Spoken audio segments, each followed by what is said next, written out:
Since 2012, a certain corner of the internet has been playing Minecraft in ways quite unlike anything else. This isn't towny or factions, and it's not even a classic SMP.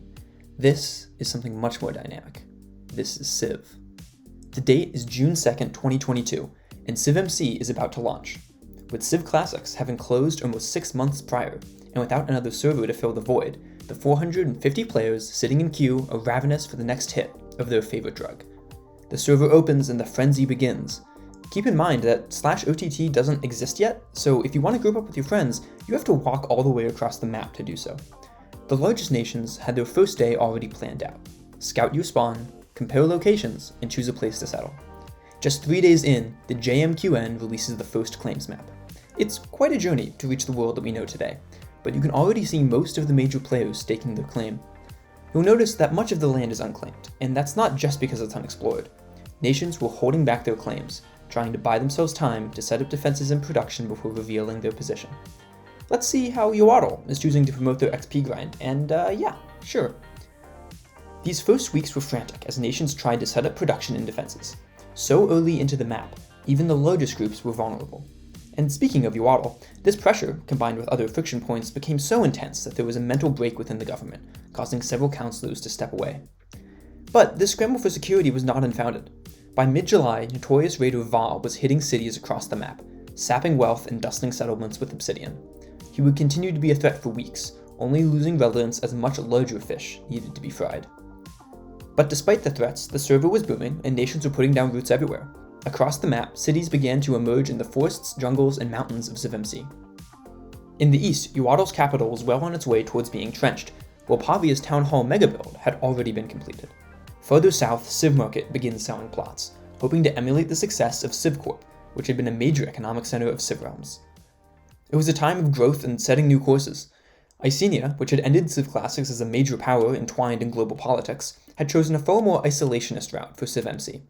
Hoping to avoid being dragged into foreign conflicts, they instead opted to keep their affairs domestic and, quote, sit back and build a city. Unfortunately for them, trouble would come knocking regardless. On July 24th, an Estalian farm and bunker were targeted by members of Rhode Island in retaliation for a suite of grievances. By August, the conflict had escalated into all-out war, the first of such scale on the server. It would ultimately be named the Generic War, seemingly a continuation of grudges from Civ Classics.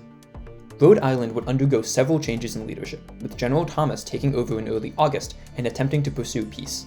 But he was unable to do so before control was passed to Danuate, who had very different thoughts on how the war should end.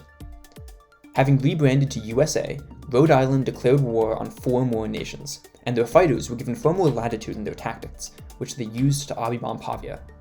Hours later, Pavia's vault terminus came under siege, although the Rhodesians were unable to break through and had to retreat. Up until this point, Icenia had stayed mostly clear of the conflict. But when, on the 18th, fighting with the Rhodesians broke out in Icenia City, it became clear that they would be joining the war, whether they wanted to or not. The Icenians fought hard, but with an unfinished bunker and Estalia unable to provide support, they were forced to abandon their capital early the next day. Over the course of 4 different attacks, Icenia City would be carpeted with obsidian in perhaps the worst obby bombing in Civ history.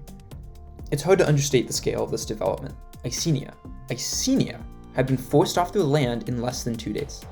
If there had been any doubt before, it was now clear Rhode Island intended to wipe out anyone with whom they had a grudge. Soon, Pavia was sending out calls to arms, urging neutral nations to join the fight and uniting the growing list of combatants under a single front. With the remnants of Icenia fleeing to Titan and Moloka joining the fight, the coalition had taken form and it dug in for a long campaign. Over the next month, Titan II would sustain significant damage, forcing both the Titan and Icenian refugees to take shelter with Estalia. Together with Pavia, they would stand against Rhode Island. And then, just like that, it was over. The admin team, tired of toxic behavior from players they had tried to give a second chance, ban-waived much of Rhode Island. Right, so the original version of this segment implied that the ban wave occurred because Rhode Island was going to win, and that's just not true. They got banned because they were actually breaking rules and being toxic to the point of harassment. If you don't know much about Civ, admin intervention in a war like this is not a thing that we do, and only happens when actual rules are being broken. So that's why the bans happened, not some vague they were winning. So let's just skip past all my bad reasoning and continue on with the video. And although it was controversial for some, for the most part, the community seemed to agree, and thus ended the Generic War.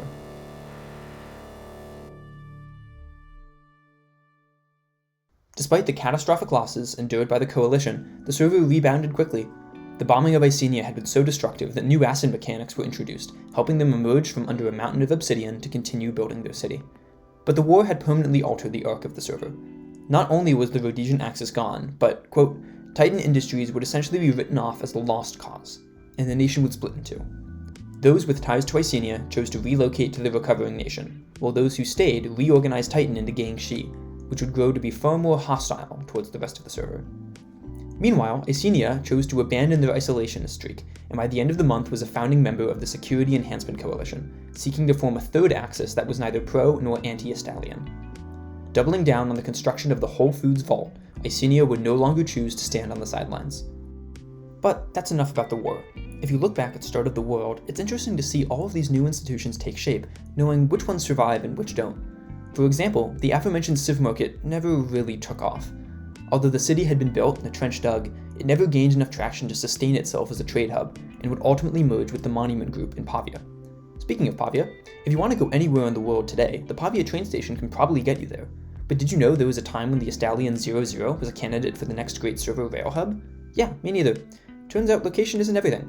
Don't get me wrong, I'm sure the Estalian rails are plenty useful. But if I need to get somewhere and don't know where to start, chances are I'm choosing Pavia as my first stop.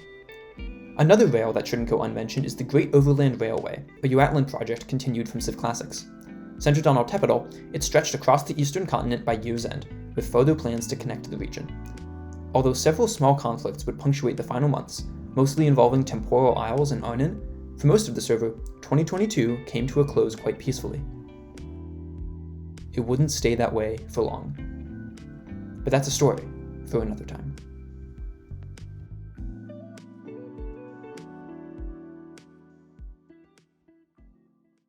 Hey, thanks for watching.